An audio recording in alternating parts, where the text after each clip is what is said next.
Emotions. Now, you know what? Emotions, this can be a tough one.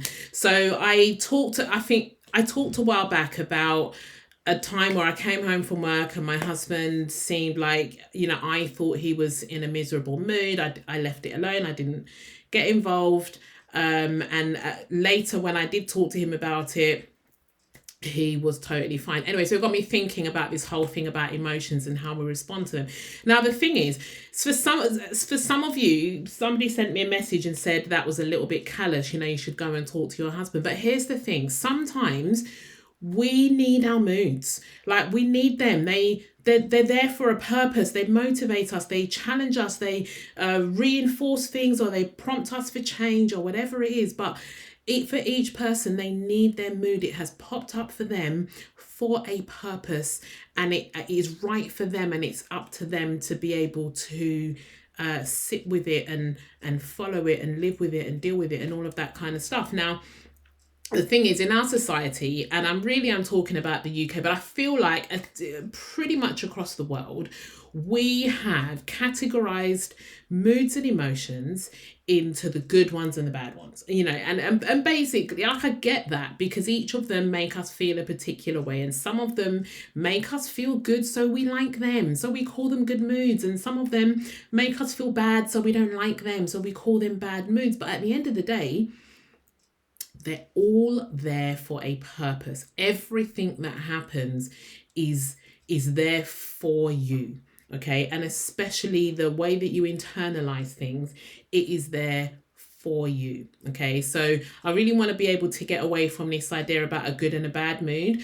All of them are going to serve you in different ways, and maybe they're going to serve you in a particular situation or not, but they're all going to be, they're all going to serve you in a particular way. So here's the thing then: when you come up against them, especially if you've got a mood that you don't like, but even if you do like, it's really important to acknowledge and just think, you know what, this has come up for me for a particular reason. I'm not just randomly going through the world.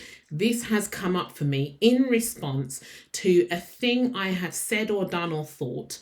And as a result of that, here's how I am feeling. And it's important to acknowledge that, because it might be that you're reinforcing the thing you've said, done, thought. It might be that you need to go back over that thing that you've said, done, or thought. You might need to go back to a person and correct a misunderstanding, or refocus the way that they work with you or interact with you, or whatever it is. So it's important. And so there are a few things that you can do when you're going through that process. And the first thing is just to work out what it is that you're feeling. So for me, when I kind of feel it in my gut, like we talk about gut instinct, but for me, I feel everything in this kind of anyway, you can't really see it anyway, but in my stomach, in my solar plexus kind of area, like I feel it all there. And as soon as it comes in, like, I don't know yet what it is, I just know that a feeling is starting, and then it's up to me to try and work out then what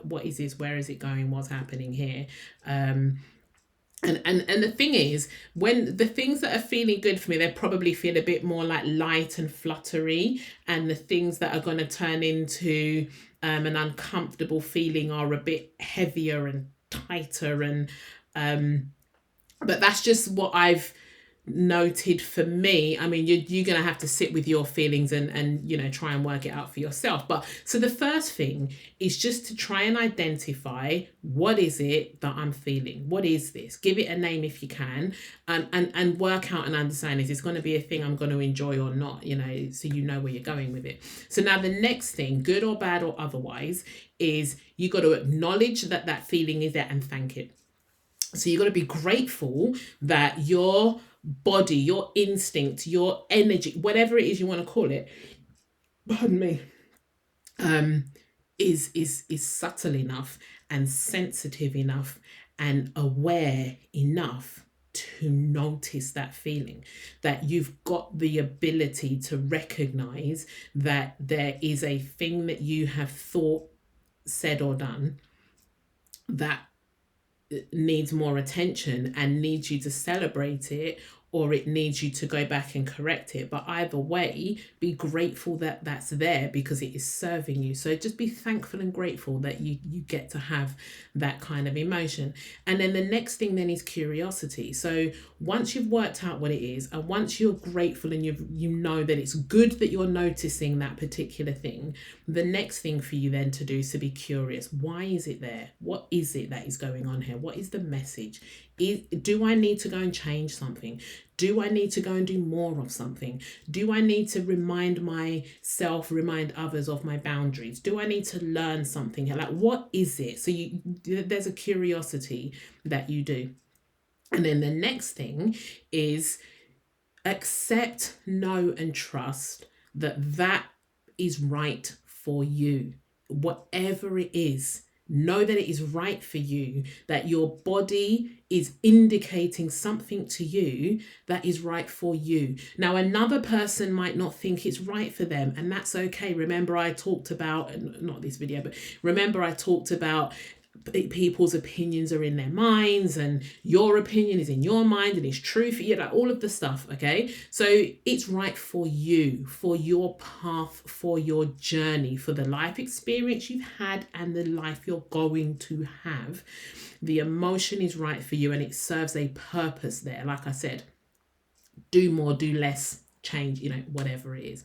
So now you also then, the next thing to do is accept, know, and trust that you can deal with it, that you can manage it, that even if it's what we call it, a negative or a difficult emotion, even if it's painful, even if it's uncomfortable, even if it's something you don't want to have to deal with, just know that you can deal with it. You can.